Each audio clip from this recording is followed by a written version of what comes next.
All right, historians, let's talk about how our Constitution can be amended or changed. There are only two steps to the amendment process. An amendment must first be proposed, and then it must be ratified. But these steps are not easy to do. Let's take a closer look at each one, starting with step one. An amendment is proposed. There are two methods to get an amendment proposed. Let's look at the first one. In this first method, 2/3 of both houses of Congress must vote yes to the amendment in order for it to be proposed. In other words, someone or a group of people will come up with an idea for a way that they want to change or add to our Constitution. They'll bring it before Congress presenting their idea. Now, over half or a majority of Congress must agree that this amendment is a good idea. 2/3 of Congress, both houses of Congress, must agree, yes, this amendment is a good idea. If that happens, then the amendment has been proposed. For all 27 amendments to the U.S. Constitution, this is the method that has been used to get the amendment proposed. However, the Founding Fathers did create another way for amendments to be proposed. They wanted to make sure that the states had a voice as well.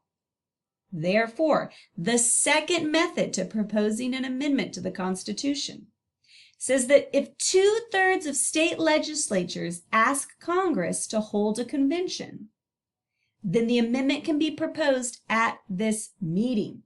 Now, this has never actually been used before, but what they're saying is that if Congress will not allow an amendment to be proposed, or if 2/3 of Congress says, you know what, actually, we don't think this is a good idea, then the states can come together. If they really want an amendment to be passed or proposed, they can come together. And if 2/3 of the states, so again, a majority, over half, come together and say, we think this is a good idea, we would like to propose this amendment, then the amendment can be proposed. Both the federal government and the states have the ability to propose an amendment.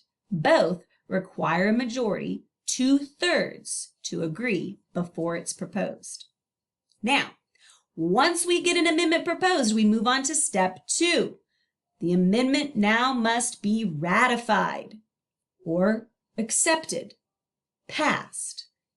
There are also two methods for ratifying an amendment. The first method says that 3/4 of state legislatures must vote yes to ratify or approve the amendment. So if we started with our first method in step one, this is the federal government through Congress saying we believe this amendment is a good idea. Then they would send it out to the states and they would say, do you agree that this amendment is a good idea?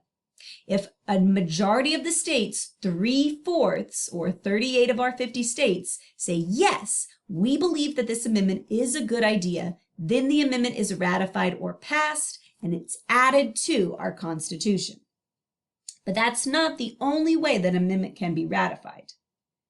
There is another method, and this method has only been used once to ratify an amendment. Method number 2 says that each state must hold a special convention to consider the proposed amendment.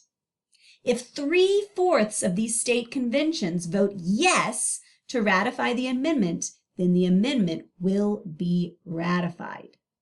So again, it's still with the states in this ratification process here.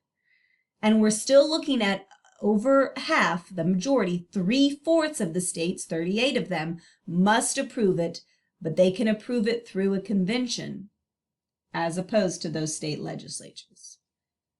Two steps to get an amendment passed and to change our Constitution. Not as easy as one might think.